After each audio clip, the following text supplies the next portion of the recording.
Hotbed Talk. So welcome back to EBPOM London 2022, live here from University College London. So we're now going to come back to an absolute classic, along with some classics who are going to be contributing, and that is the long-standing Great World Fluid Debate. And the good news is that we may or may not have an answer to this fluid debate that's been running now for 25 years. I won't ask you to vote on that until the end. So it's an enormous, we're going to be pithy in the introductions for this session, enormous pleasure to introduce one of the world's greatest contributors to the Great World Fluid Debate, the man with the answers. That's John Myburgh from Sydney, Australia, who's one of the most famous clinical trialists in our space in the world in critical care. Also one of the world's most successful rowers. If you didn't know that, we were at Henley Royal Regatta at the weekend admiring one of his trophies for when he used to row for South Africa. So well done for that too, John. But also as a clinical trialist, one of the leads at the George Institute. So if you give a round of applause to John, who's going to give a quick didactic.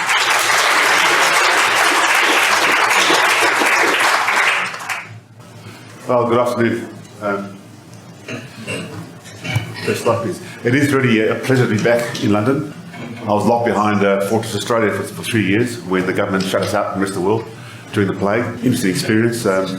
We watched the carnage in the Northern Hemisphere whilst we dodged a bullet for the first 12 months, and that was the difference, I think.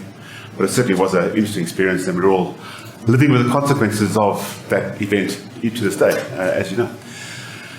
It is a great pleasure to be back here at this meeting. I've been coming here for almost 20 years, an old friend from Monty, and I still think this meeting, particularly this discussion, is key, and it has been around for a long time, and in many ways was the portal by which we could present our results, disseminate our information, and Monty was one of the pioneers of getting things out to the people through free access and topic talks, and that's a very important thing. Nowadays it's regarded as standard, but it wasn't then in those days. So the Great World Fluid Debate 20 years on, that's not it isn't hyperbole, that's what we've been doing for a long time. In fact, the fluid discussions started back in the cholera pandemic in the 1700s. So this is really the last hole of the run of golf. Many years ago, when I first came here, I put up this iconic slide about the Great Fluid Debate, and I quoted a knight of the Australian realm, Malcolm Fisher, who those of you who knew him would know what I say is pretty typical of his point of view. The fluid debate, in his view, basically was, I don't care if you use dog's piss, as long as you use it carefully. The fluid type didn't matter, it was how you used it that was the important thing. And that's probably true in part, but not quite the whole story at all. It's almost 10 years ago since Monty and I published this paper in the New England Journal of Medicine as part of a commissioned series of papers around the topic of resuscitation fluids. And that was published in 2013, just after the end of the Starch Wars, or with the publication of CHEST, and at that point in time the big question was, what next? What happens next? What about balanced salt solutions? What about colloids? What about restrictive fluid strategies? There's still a long way to go. And in that last decade, we certainly have addressed a few of those things.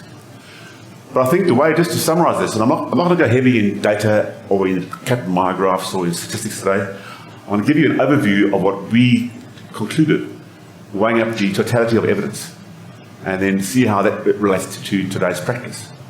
What I thought I'd do is evoke the great bard Rudyard Kipling, who said that I keep 6 honest men or women. They taught me all I knew. Their names are what and where and when and how and why and who. So I'll approach that fluid discussion evoking the bard Kipling. So the first question is really important, is how and why. How do we give fluids and why do we give fluids? And I think the take-home message from all the trials done to date, and the take-home message from Monty and my paper a decade ago, really is that a fluid given intravenously should be regarded with the same caution as using any intravenous drug. These are not simple things you throw around. They have indications, they have complications, they have costs, they have risks. And if you change your practice to administer fluid with the same caution as you would give gentamicin or amphotericin, then I think you would cause a lot less harm. Consider the type dose indications that I pointed up there and the potential for toxicity. And also, the only indication for resuscitation fluids is only one. That is for patients who have symptomatic hypovolemia. In other words, the patients have to have a low volume state which causes symptoms. If they're not hypovolemic, they're not symptomatic, don't give them fluids. That is the only indication for IV resuscitation fluids. And I think if you take that paradigm and apply it to your practice, you will find yourself giving us a lot less fluid. How do you do it? We give fluids because we can. It's easy. It's ingrained in practice. It's delegated to a number of people at all ranks of the system. But in fact, the reality is that fluid resuscitation is only one small component of a complex teleological, physiological process, which involves cardiac output, venous return, cardiovascular tone, positive pressure, atrial contraction, and a whole series of complicated responses that we all know well, coordinated through the sympathetic nervous system, and fluid administration is only one small component of that. Giving a bag of fluid cannot address the totality of the system. So if you give a bag of fluid, you won't correct everything. We're choosing a fluid, therefore, in your symptomatic hypovolemic patient. It's important to try and identify the fluid that was likely lost and replace that fluid in equivalent volumes using a solution with equivalent chemical properties. Blood, saline, saline. I think one of the key things, if you have time when giving a bag of fluid, is to consider not only the symptoms of complex, but also to consider where the patient is in the osmotic status. Because osmolality is a very key indicator of total body water. And that's mainly driven by serum sodium, and acid-base status can be important. This often gets lost in translation. People don't think about that, but it's an important consideration. And finally, every time you give a bag of fluid, consider this, that most fluid that you give a patient ends up in the tissues. Very little comes out, okay, and every time you give a bag of fluid, it adds to actual body weight and accumulates. So the actions you're doing now will be borne by the patient 6, 8, 12, 24 hours later when you've gone home. And that's the key message about giving fluids injudiciously. Importantly, I think, as part of this complex process, consider the early use of catecholamines or vasopressors in your early use of fluids. Don't go in a cascade where you fluid, inotrope, vasoconstrictor. I think giving it early is a way, particularly in the critical care setting. And we've got a trial running in Australia now called the ARISE Fluids trial, looking at this very question of using early catecholamines in patients who may already be hypovolemic to augment venous return. So catecholamines are a key part of giving fluids in selected patients in the ICU and certainly in major theatre. What about when, how and why? In ICU patients and even under anaesthesia, the requirements change over time. It's not a set and forget. Day 1, day 5, day 7, they're entirely different patients. And it's important to remember that when you give your fluids. The most common indication for a fluid bolus in the ICU, at least, is oliguria. Oliguria is a normal response to hypovolemia. I call it acute renal success, not acute renal failure. The oliguria patient is actually responding appropriately. So don't give volumes of fluid, 500 mils of fluid, to generate 30 mils of urine. The remaining 470 mils of fluid is sitting in tissues, which is an important point. And of course, as we heard this morning, the cumulative accumulation of fluids in tissues results in major adverse outcomes in every organ system in the body. I have no doubt in my mind that a large part of delirium caused in the ICU is due to osmotic shifts, due to hypertonic solutions causing cerebral edema, changes in cerebral osmolality. Ileus, post of ileus, wound dehiscences, pulmonary congestion, myocardial edema, renal edema, liver edema. These are all the consequences of fluids which people don't think about. Moving on to when and how. Again, the use of a fluid challenge in an ICU patient really has little validity and little applicability after 24 hours. In most of the ICUs we have, in patients who are in theatre even, these patients are not hypovolemic. Most of them, in fact, are waterlogged. So giving a patient a bag of fluid or fluid challenge in the post-resuscitation period really is questionable. All you're doing is adding to the patient's weight and to their edema. The use of maintenance fluids, low concentration or hypertonic maintenance solutions, similarly just generates a lot of extra fluid that isn't necessary for patients. And certainly in the ICU, the amount of fluids we give patients as drugs, as carriers for drug solutions, is substantial, up to 2 to 4 litres a day. And that accumulates. So your patient who is getting a fluid challenge on day 4, having received liters of fluid already, really is being exposed to additional insult that it didn't need. And finally, and this is very relevant to this meeting, dynamic and static measurements of fluid responsiveness really have to be thought about very, very carefully. It may have a role in the acute setting with big fluid shifts, but most patients who are post that period of time are not fluid depleted.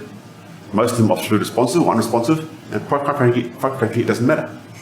So relying upon surrogate indices of fluid responsiveness really is a question of practice in the majority of patients that I look after. The trials we've done over the last 20 years have told us a few things: what we can do, what we can't do. There's no doubt now that apart from the Malcolm-Fisher edict, there are specific considerations applied to different categories of patients. There's no doubt that in patients who are bleeding, the most important treatment is controlled hemorrhage and blood transfusion, ideally with the freshest blood you can get hold of. The addition of TXA, tranexamic acid, has been a game changer in terms of these patients, without a doubt about that. But giving these patients large volumes of crystalloid doesn't necessarily make a lot of sense. For a basic starting point, the use of isotonic, buffered or balanced salt solutions probably are the pragmatic first choice for most patients. I think the normal saline, which was used for years and years, has been gradually replaced by the so-called buffered or balanced salt solutions. The evidence that's now emerged through the 3 trials that we've conducted: the PLUS study, which compared plasmolite and saline, the SPLIT study in New Zealand, and the BASICS trial published last year in Brazil, a total of about 15,000 to 20,000 patients, showed no difference in mortality between saline and buffered salt solutions, despite there being a significant difference in serum chloride, which didn't translate into acute kidney injury. So buffered and saline are probably equivalent in terms of that, depending upon the patient's underlying acid-base status and serum osmolality. I think it's fair to consider saline as a first choice patient in patients who are hypervolemic and alcoholic. I think saline in that situation probably is the fluid of choice. But from a pragmatic standpoint, and remembering that most of the balanced salt solutions are actually hypertonic, they are probably a more reasonable first-line choice. Use of colloids has been debated for years. There is no benefit of colloid over crystalloid in virtually all patient populations. That includes the synthetic and the natural colloids, with the possible exception of the use of albumin during the early resuscitation of sepsis. This is an unknown question yet, and something we will be looking into addressing in the next few years. We've also learned now what not to give to patients. Saline or isotonic crystalloids are the treatment of choice for traumatic brain injury, and probably acute non-traumatic brain injury as well. There's no doubt that the administration of large volumes or modest volumes of hypotonic solutions and or albumin worsens acute brain injury. So if saline has one place, it's in the use of acute and traumatic brain injury, for the reasons I've just mentioned. Interestingly, when we did our SAFE trial and we looked at the SAFE TBI subgroup, okay, the increased mortality associated with albumin in traumatic brain injury was due to the administration of colloid, but also it was a hypotonic solution. So how much of that was an albumin effect, how much of that was a hypotonic effect, we're not sure. But there's no doubt that mortality, and in fact in the BASIC study conducted in Brazil and published last year, there was significant increased mortality in patients who received plasmolite who had underlying brain injury. So the hypotonic solutions are a major issue with in brain injury patients. I think it's fair to say that the use of starches now really has no use on the planet. There is no place for starches in any situation, in my view. And I was very pleased to see that last month the EMA finally withdrew licensing from starch across the continent. Probably a decision that was 10 years too late.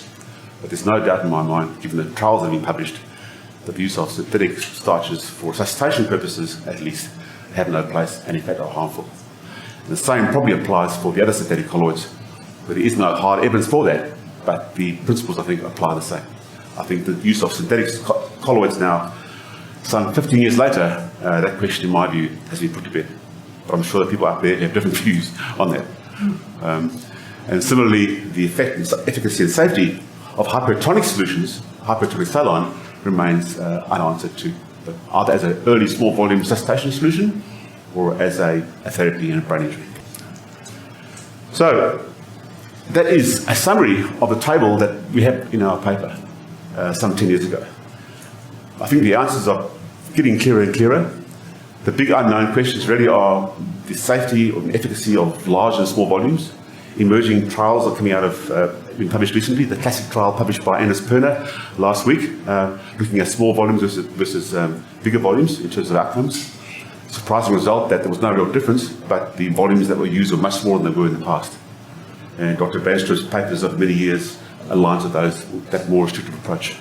And we shouldn't forget the important contribution by Kath Maitland and her group about bolus administration of colloids in febrile children. So that is the upshot of the story. I think it's important that we remember the wise words of Paracelsus in 1495, that when giving a drug, giving a fluid, the dose makes the poison. Thanks for listening.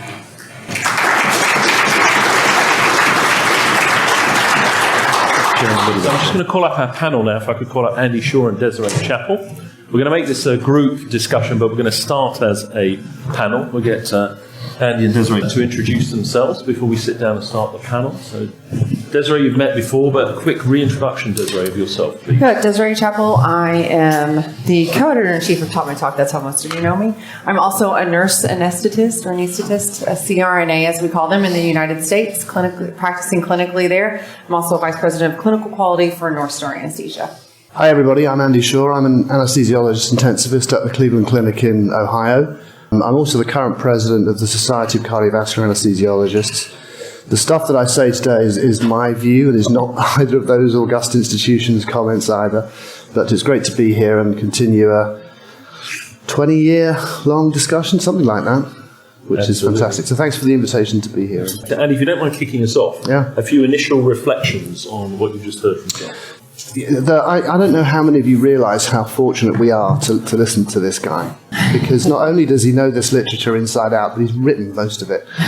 So I want to call that out, John. You are our North Star in terms of clinical trials, and particularly in this space. And again, as usual, I agree with almost everything that John said, but not everything, and that's important. That's why it's a debate and not a straightforward lecture. So where to start? I think the dose makes the poison is a real thing. I do think we used to think if you give a litre or two of fluid to people, it didn't matter. Now it's probably closer to 4, and there is some data to suggest that. The 4 litre number, I think, is actually quite important, because if you dig into the interventional literature, including plus and basics, 4 litres is kind of, in both of those trials, I think, was the median amount of fluid given, of which most but not all was study fluid. In the earlier pilot trials that I was involved in, which were cluster crossover design, and if we have time, I'd like to get into that a little bit, particularly for the intensive care space, because I think there's some conversation to be had around trial design and trying to capture totality of exposure of intervention.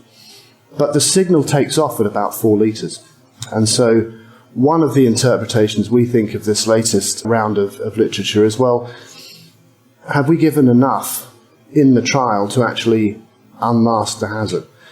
So I do think the dose matters. I think the other thing that's important is if you posit that there is a hazard of giving large doses of chloride to patients, if you agree with that concept, then the ability of the recipient to tolerate that hazard is also important. And I think this is one of the reasons that the operating room literature is a little hard to gel with the ICU literature. And I think the ICU patient, as a rule, is less able to tolerate any given hazard, and therefore it will be more likely to find hazard in the intensive care unit, especially those people giving a lot of fluid, than in the operating room.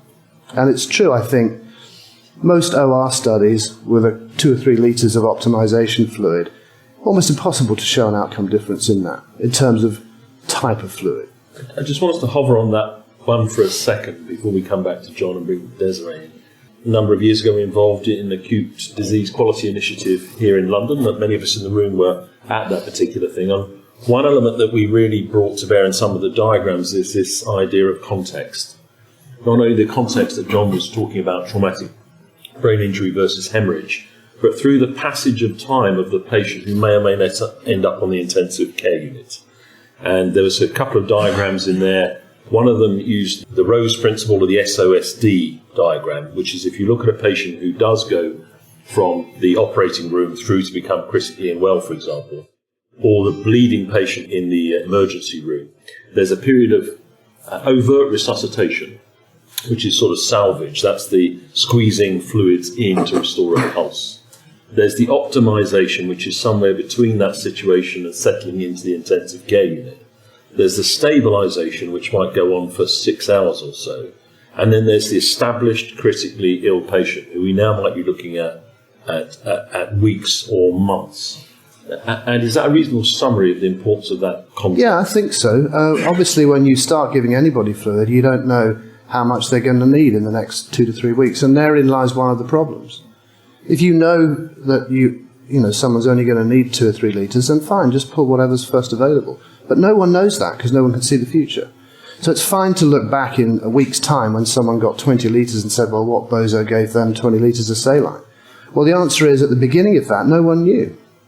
And so I do think the cumulative dose matters. I think John's point that after the initial 24, say 48 hours of resuscitation is over, we need to be paying more attention now to how much fluid people get than less. And that's not typically how we think. Exactly, which is when we're rounding on intensive care, it's usually by the second time you round, it's usually post-stabilisation.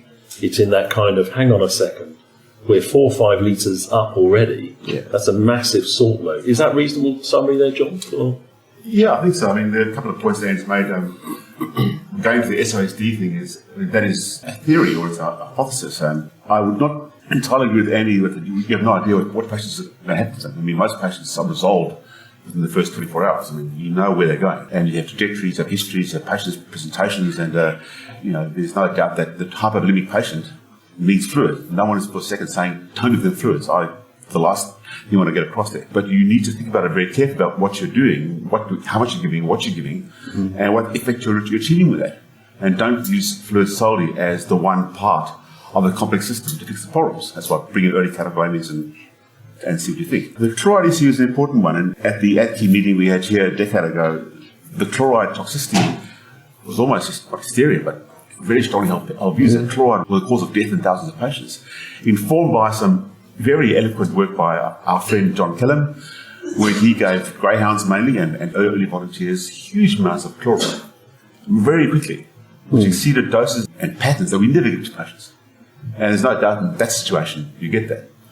And so when we did the PLUS study, which was a blinded salt solution, plasma light versus saline, we blinded all the fluid the patients got, both maintenance fluids, or whatever they are, drug fluids, and resuscitation fluids, for the entirety of their ICU phase, to give them a decent dose. I'm going to pause you there for a second, John. For the entirety of their ICU stay, but from the moment they entered the hospital and needed that initial resuscitation? So we couldn't control outside the ICU. That's a big question, and the default solutions were split equal between saline and plasmide. So we measured that. But the important thing was we gave the patients in the PLUS study a decent chloride load, which was clinically applicable. And the separation in serum chloride was, I think 2.5 to 3 millimoles per litre, which is a bigger step up than these SMART studies. So we gave them a decent load, and there was zero signal of kidney injury. And that's an important consideration. So in the pragmatic situation, where you're giving patients exclusively a plasmolite or a balanced salt saline for all their fluids, the amount of dose they get, even in those conditions, which are fairly reasonable, is not apparent clinically. That's the important question. And the basic study in Brazil had a similar finding. So before we bring Desiree in, why do you conclude pragmatically, and I agree with you, John, that the balanced solutions should be the first thing you pull out of the drawer? For some people, they're a few pennies more expensive, if you see. For some people, they're a few dollars more expensive. Why did you pragmatically conclude that after all those big studies, as opposed to let's all just go back to saline? Well, we informed that by science, not by opinion. So after we published the PLUS study, which was published last year, and the BASICS trial, we did a trial-level Bayesian meta-analysis of all the published data, including the SMART study, which was an outstanding study. And we did a Bayesian analysis, and the point estimate for mortality favours balanced whole solutions. Okay. So That was the same day, I think, wasn't it, John? This is Naomi's paper. So the PLUS study was published in the New England Journal of Medicine, and the Bayesian analysis was published in the Evidence the same day. And we are currently doing a very large-scale patient-level meta-analysis of all the trials, all the major trials. We've got the SMART studies of that, and that will inform that opinion. So my view about making balanced whole solutions as a pragmatic first choice is based on science, not my opinion. the takeaway message is still, and we'll see what everyone has at the moment, that if the thing that's in the principal resuscitation fluid drawer is Hartmann's lactated ringers, whatever you call, to choose it, that remains an evidence-based, pragmatic, and therefore, but you need some others available for when the subset, that's not the right pragmatic. So before we come back to you, Andy, Desiree, is that what happens in your institution? I was just going to say, first of all, I'm walking on the shoulder of giants here and standing on those mountains. I'm not a trialist, so I don't have that slant, but what happens every day in the ORs, which I know most about, but in critical care, it's not usually... I mean, I guess it is like that. They pull out what they have right in front of them. And what do they tend to have? I mean, you're vice president. Yeah, so in anesthesia, most places in large institutions, you're going to find lactated ringers in every single drawer with a little bit of saline to use on traumatic injuries. People still use those a lot in chronic renal patients. There are still a tranche of sites that have just saline that they would use. That's kind of where I'm coming from. Andy, we're going to come back on that. Yeah, here's Andy's evidence-based guide to fluid administration in 2022. 1, is there a head injury?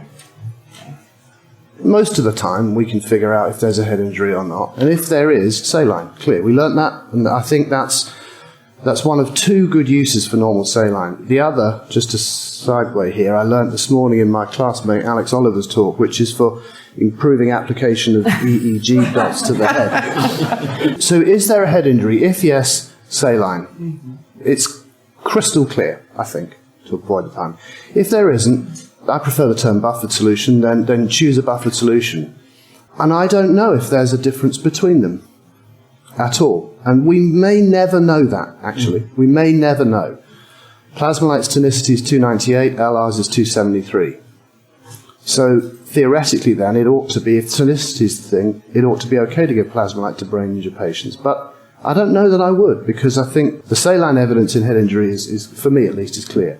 For almost everything else, possibly with the exception that John mentioned, hypovolemia and alkalosis, which is quite an unusual combo, then I'd buy that. But in our shop, it's buffered fluid, and then buffered fluid. I don't think there's any evidence to support or refute this, but pragmatically, what I noticed as one of the biggest effects is the big swing from saline to lactated ringers. A lot of the inappropriate misdiagnosis of the pathogenesis of a metabolic acidosis that was often treated with more chloride pretty much melted away just by that switch. Now, I can't believe that didn't have an impact on cost, if you see what I mean, and time and effort.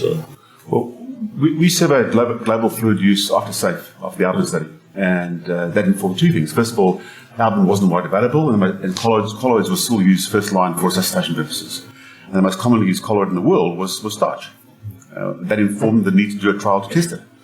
And as you remember, starches weren't used in Australia. We felt we had an ethical and scientific obligation, imperative, to address this question, which we did in our trial and the other trial. It wasn't out to try and screw starches. It was here to answer the question.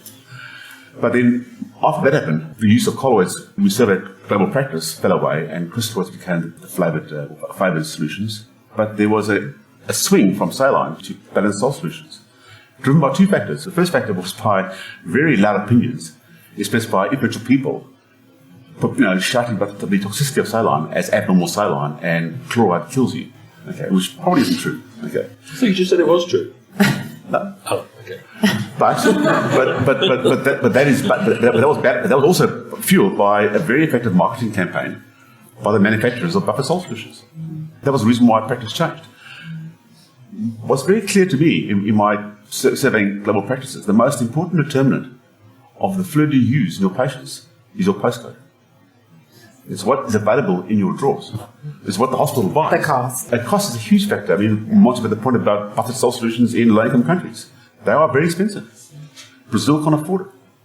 So for them, these studies show an outcome that favours balanced salt solutions, but the effect size is small. Just a cost for a second, John.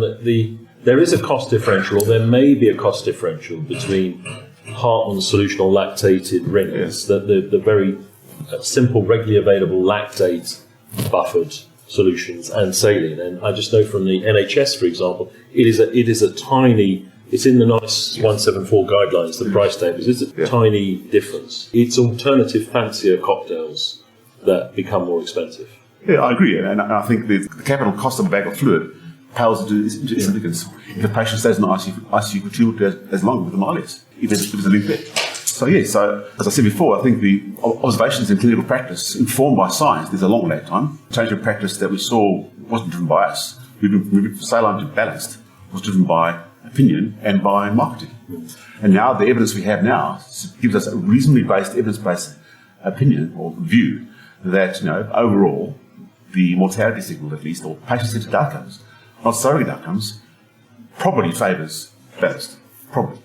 But it would not be a crime or a civil offence if you didn't use it.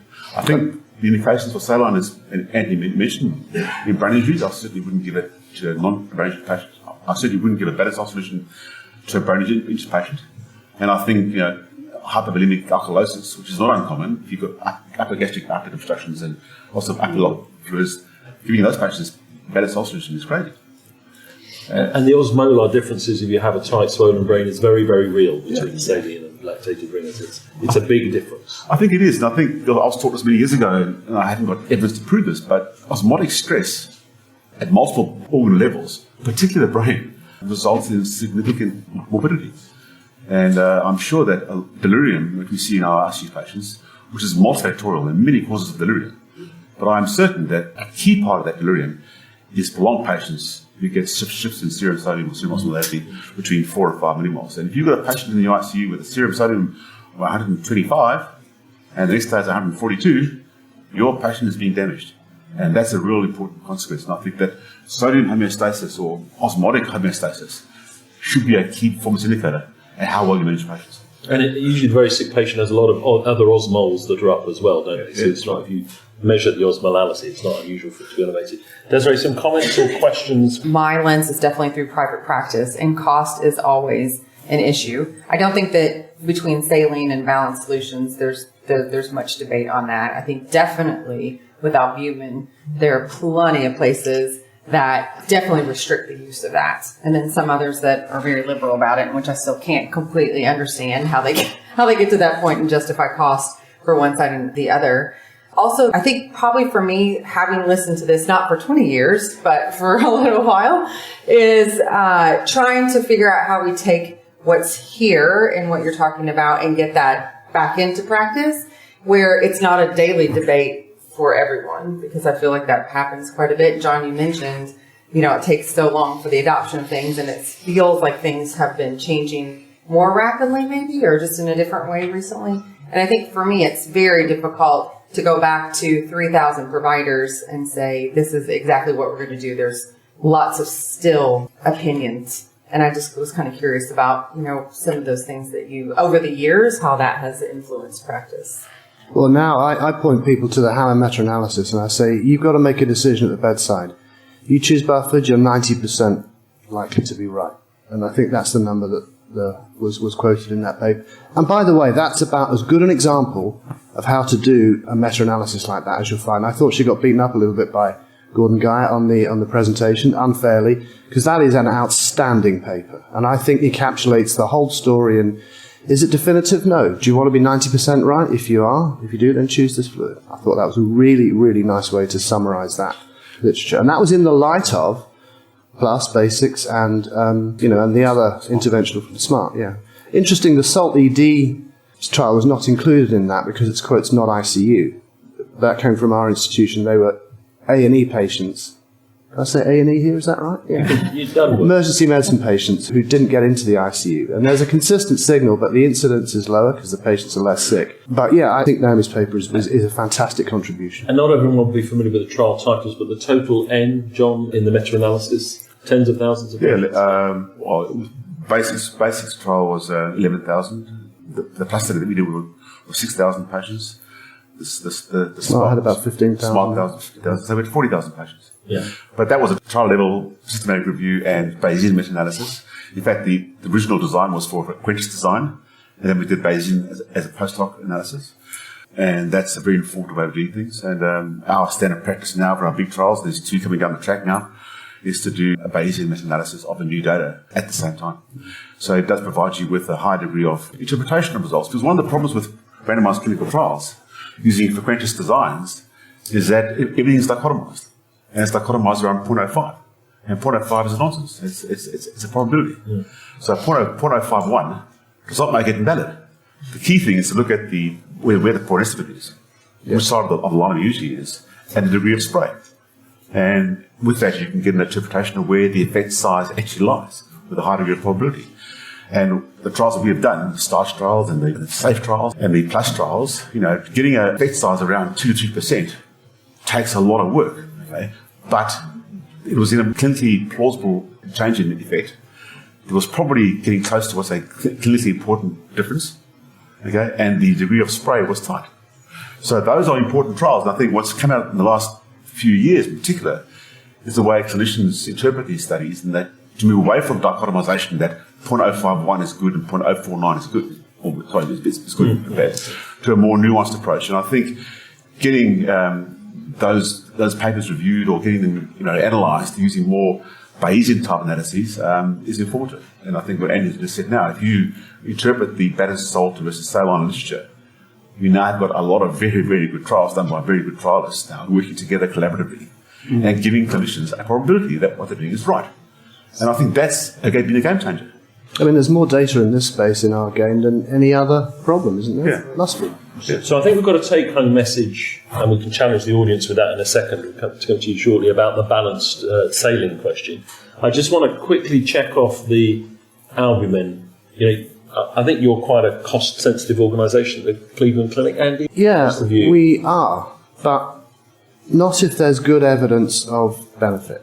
Now, so I missed that in the whole albumin thing. Yeah, well, so I use albumin a lot, but I use it as a drug, not a fluid. Yeah. I think there's nothing like a dose of 25% albumin to improve the hemodynamic situation and not damage the balance sheet, as it were. So I do use that. I think John, the fact that that's eminence-based medicine, not evidence-based. Well, there is some low to medium quality evidence of a survival benefit. It's not high quality data, but it's some data. And those of you that have heard me rant about this before know I believe in the totality of the evidence, and it has different levels of quality. We can't always have a ANZICS patient level RCT to answer a question, but you have to make a decision. It's the difference between the criminal court and the civil court. It's beyond a reasonable doubt and balance of probabilities. And so I use that analogy a lot. In my practice, I do use albumin, mainly concentrated to limit the volume load. And I admit it's probably anecdata at best, but it seems to work. I do think the onus should be on the albumin industry, if you will, to convincingly demonstrate benefit, which I don't think there is. But like most of the things we do, you have to make a decision. And sometimes yet another litre of fluid doesn't seem to want to help. I typically only do this if I think there's good evidence if the IVC is compressible and there's a lot of other fluid potentially to move around, for example. Desiree, you mentioned it already, the cost issue, but do most of your providers have freedom to administer albumin if they think it's correct? It's variable, actually, is really what it is. It just depends, because I think there are plenty of institutions that I've worked in personally that I am free to give albumin whenever I want, forever I want. I do not have to justify. There are plenty of institutions that are within our group that you do have to justify every bag of albumin or bottle that you give, and there are others that they don't get it at all. Ours is an attending prescription. Attending prescription. Which is quite a good way of limiting access to anything. John, close us out so we can move on. I know it was in your talk, we can move on from the albumin question. Oh, look, I think very briefly, I mean, the SAFE study we did in 2001 was done to answer a public health question. The Cochrane meta-analysis put out a meta-analysis in those days, a pretty crappy one too, I might add, saying that albumin killed people. And in those days in Australia, albumin was provided free of charge to all public hospitals as a byproduct of fractionation by the National Blood Authority. So we were using albumin, very high quality albumin, as our first-line resuscitation fluid in all our patients, with eminence saying it kills people. That was why we did SAFE. And we addressed the question. In fact, there wasn't that signal, properly done, blind and randomized controlled trial. But out of that trial came a couple of important observations. The TBI question was completely unexpected. We had no idea that would happen.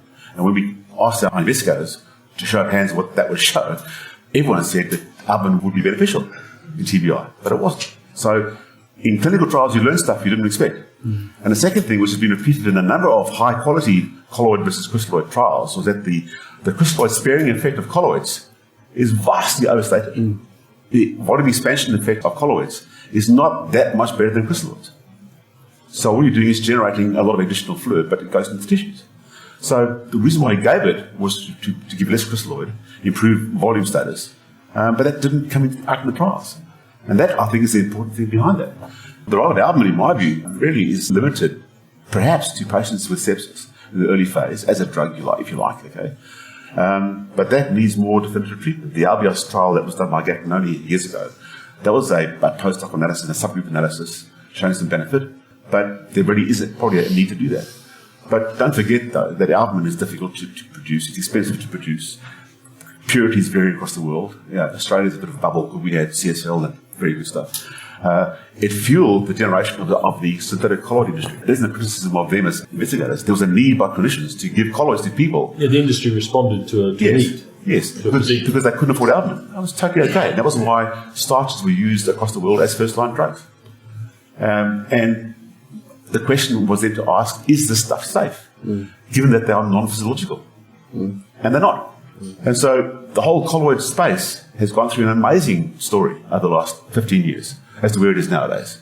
And giving colloids to patients now is probably not advisable. Isn't it? In my view, it's advisable. But there's no doubt that this particular question generated so much emotion and so much noise that now, 15 years later, I think now we're getting a degree of rational conversation about this process.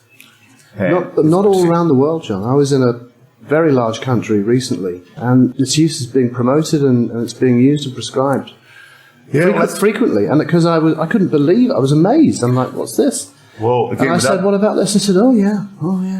Without getting into the geopolitical side of things here, the decision by synthetic colloid manufacturers, I'm not putting names on particular companies now, when they lost the fight to get their products licensed in high-income countries, they drove big time into India and China and paid doctors to do that. And in my view, that is exactly the same as big tobacco. There's an ethical issue there, which is important. And the same arguments was that the sole motivation there was to maintain return on the shareholders in making this stuff. I wouldn't give it to a human being. So we're going to bring the floor in now. Brigitte, if you don't mind reintroducing yourself. Okay, Birgitte Brandstrup, and thank you, John, for a nice speech. I agree with you mostly. To the debate whether to give ringers or saline, I think it's very important that we remember what were the drugs designed for. And ringers is a plasma substitute. It's designed originally from frog's plasma, and it is more or less has a composition of plasma. So, of course, if you have bleeding patients or hypovolemic patients with plasma needs, then ringers is the drug of choice. Now, I'm a surgeon, and I have patients with high-volume stomas, with aspiration. If I was a medical gastroenterologist, I would perhaps have patients with cholera. And those losses, I think, are best replaced with saline. So we have to distinguish what are the indications, because it's not the same. And I totally agree when you said that you have to replace volume for volume, the loss, with a fluid that mimics the electrolyte composition. So therefore, if you have a high volume stoma, it's not ringers that's the drug of choice, in my opinion. The evidence is very little, but if you look at the electrolyte composition in the stomal fluid, that's what you should use, I think, saline. That's why my guide is an evidence-based guide, because I'm not aware of a trial in stoma loss replacement. I'm sure there isn't one, and that's why we just have to look at what are the losses in the fluids. Yeah, I don't disagree. My only comment would be I don't think I've ever seen someone do that repeatedly or regularly. But you're right. If the sodium content is low and the chloride content is low, then I would think normal saline's a perfectly reasonable choice. So I'm going to switch to the online questions. This comes from Joe Coates. It's about how can we safely deliver vasopressors and catecholamines without overwhelming extended PACUs and HDUs. In other words, there are so many patients that don't have access to the vasopressor, the practitioners at the bedside with only fluids they believe to help. Yeah, that's a very good, totally appropriate pragmatic question. I mean, it depends on the context where you are, we're in the ED or we're in the operating room or in the ICU, and I think each of those areas have different priorities and how they do things. I don't think that every single patient in the acute phase who needs resuscitation with an early vasopressor needs to be done in the ICU with a central line. You can give it peripherally. You can use lower concentrations of the solutions, and in fact, there's now emerging evidence that peripherally given, adrenaline, noradrenaline is actually quite reasonable and effective and safe, done properly with good training and those things.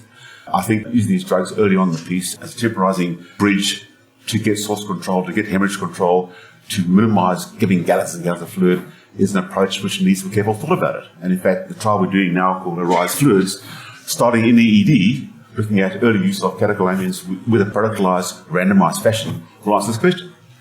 That's a big space. I mean, as you pointed out earlier on, our trials were done in the ICU to compare dose versus dose, but we couldn't control for what happened in the ED, just for pragmatic reasons and funding reasons, or what happened in the ED in the OR. So, I'm not saying go out there and throw noradrenaline around like lolly water. I still think that my personal view that the fluid of choice for septic shock is noradrenaline, given carefully. But it needs careful thought about how you do this. I think the old dogma that you can only give noradrenaline via central line in an ICU because you get digital ischemia and gut ischemia and metabolic acidosis is not been shown to be the case. So very quickly on that, Desiree, are you seeing more acceptance of peripheral administration of norepinephrine?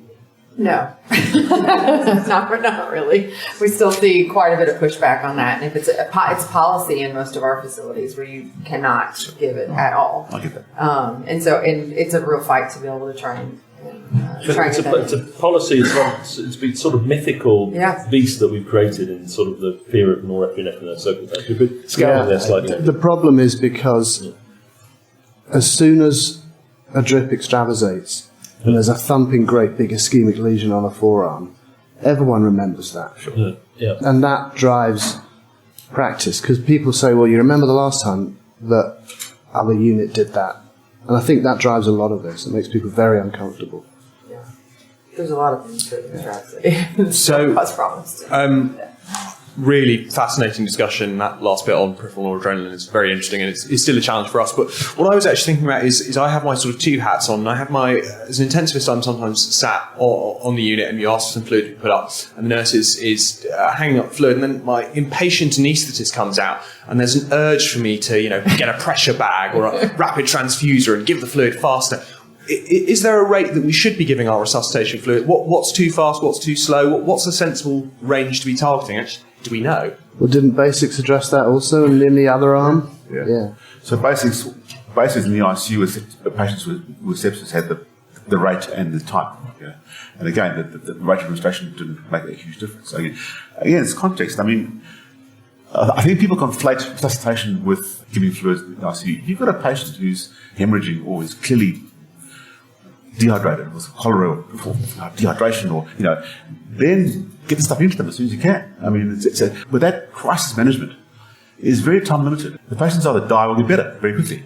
But giving patients gallons of fluid, standing there pumping blood in, outside the OR or traumatic patients, isn't the case. And certainly not 24 hours. So, I remember as a young doctor hemorrhaging patients standing there squeezing stuff into them because what you needed was a clamp on the aorta. But that's what you do. But that doesn't fix the problem. So I think the rate side of things really is not that important once you get past that hyperacute phase. There's no need to conflate the need for urgent volume resuscitation with a fluid challenge, for example. It's an entirely different beast. Context is very important. If I may go back to the noradrenaline conversation, one of the things that we struggle with a lot now is that, we talk about this, and in the context, again, of the OR, not so much in critical care for me personally, but utilizing vasopressors with fluids instead of one or the other. And that has been a real struggle for us because a lot of people now, to avoid hypotension and the guise of hypovolemia, they'll just give a ton of vasopressors and they won't give the fluids. And the signals of harm are now being reported. Yeah.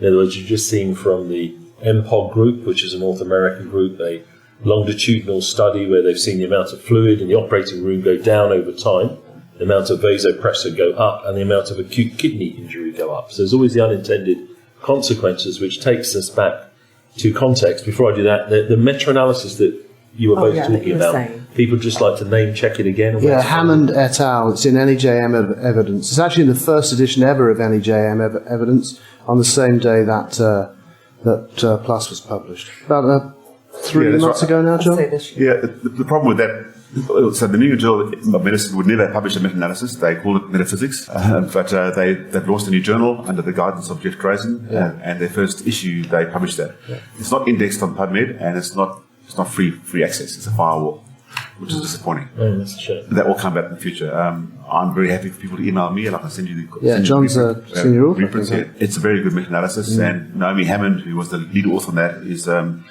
has become the queen of these things right now. So she's very good at that. So a question from Joe Coates, and this I think brings us back to context again. The release study, amongst others, cautioned against too restrictive with IV fluids, so it went from the sort of zero balance to the moderately liberal language. And then they were cautioning about being too liberal in the intensive care unit. You can understand, I think, particularly for the junior docs who are moving through the different systems from OR to ICU, that they're getting experienced bedside doctors telling them different things from 1 month to the next. Where are we in that, John? Yeah. Well, I would recommend people read the classic trial, which was published last 2 weeks ago by Anders Perner's group in Copenhagen. Typical of Anders' group, the Copenhagen group, is superb. It's a beautiful study done with the highest levels of integrity and transparency. And they compared a liberal approach versus a more conservative approach and showed no difference at all in any of the key patient-centered outcomes, mortality and organ failure. Which was surprising but what I think we saw in that trial, the only criticism I had of that trial, and I actually was one of the reviewers, was that there was a big Hawthorne effect caused by giving less and less fluids over the duration of the trial, and the separation between the two groups wasn't that strong. So I think what we're getting, the message out of that is that too liberal and too conservative probably isn't applicable in clinical practice because people are moving towards the mean, and therefore it probably doesn't matter that much. I think the awareness about giving this the right amount of fluid, the Goldilocks, is coming more and more to the fore. I think what's important for all the trials that we did, the SAFE study, the PLUS study, the CHEST study, what we found was that the amount of volume that people get as a fluid bolus over the course of their stay is actually relatively small. The vast amount of fluid patients get in the ICU is during maintenance fluids, or whatever that is, nutrition, and drugs. And if in my ICU, we use a lot of intravenous ibuprofen or paracetamol for analgesia and praria. A gram of paracetamol comes in 500 mils, and you've got to give it 500 mils. So you get 500 mils a day for a headache. It's a problem. With the PLUS study, we asked the sites to mix all their drugs in the study fluid, either saline or plasma in a blinded fashion. But the hospitals, as you would know, are very strict about what you can and cannot mix with and how much you've got to give it and hospital protocols. And if you want to try and save fluid overload, that's a target area. So we touched on it in some of our roundtables in the past, but I haven't seen it actually happen anywhere. The sort of concept of not trying to log in critical care cumulative fluid balance, which is very difficult to do, but to log cumulative salt load. In other words, to log the number of grams of salt being accumulated in that patient per day. Have you seen any? Well, one is that crazy idea, John. Have you seen any progress on it? No, I haven't seen a salt load. I would take a more pragmatic clinical approach, really, and I would use serum sodium or serum osmolality, track that as a standard of care. I think what happens at the patient's end is far more important than what you put on a piece of paper. I mean, recognising that fluid totals, fluid accumulation, total fluid balances are notoriously inaccurate. And the trials that we did, looking at that very issue, we collected study fluid because there was an in and out interval. Yeah. But to collect everything else was very difficult, and there's a high variation in compliance with how we fill it in. So taking a patient-centered point of view, I think it's important that keep an eye on serum sodium or serum homeostasis, and use that as your index of efficacy or salt load. The other thing that's recommended, like someone's mentioning NICE guidance 174 here, every time someone writes fluid guidelines in this space, they recommend daily weighing. Who here in their ICU believes the daily weight? So we don't get one. Yeah.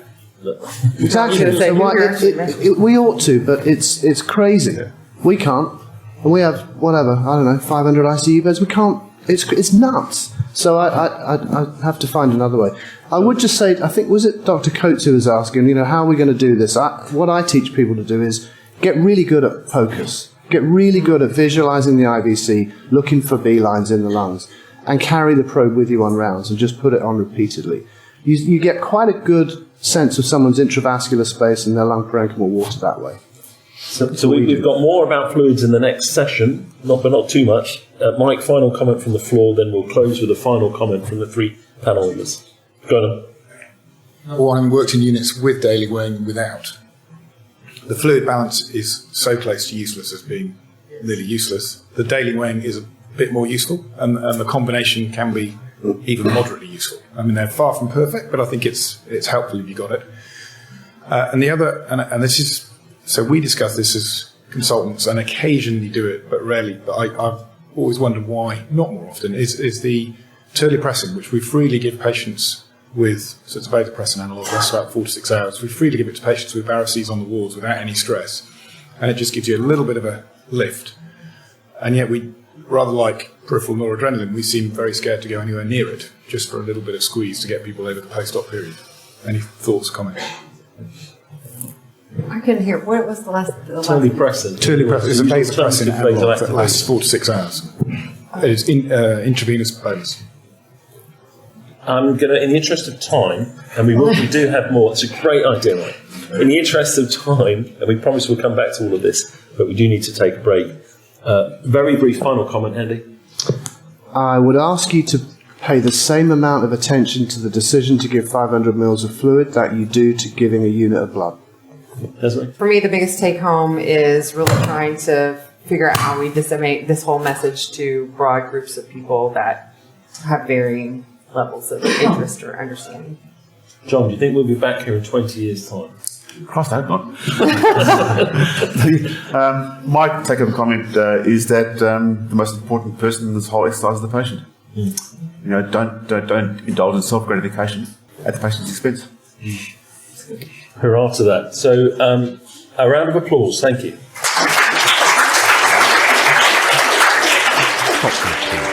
Thanks for downloading Top Med Talk. Don't forget to subscribe via your podcatcher. Don't forget to check us out on social media. We're on Twitter, Facebook, LinkedIn, and YouTube. And also, don't forget, Top Med Talk is the broadcasting arm of EBPOM, Evidence Based Perioperative Medicine. We'd love you to find out more about that. If you check out ebpom.org, you can find low prices on some of the conferences we're organising around the world. Many of them are virtual and don't even involve you leaving your own home. Check out ebpom.org now.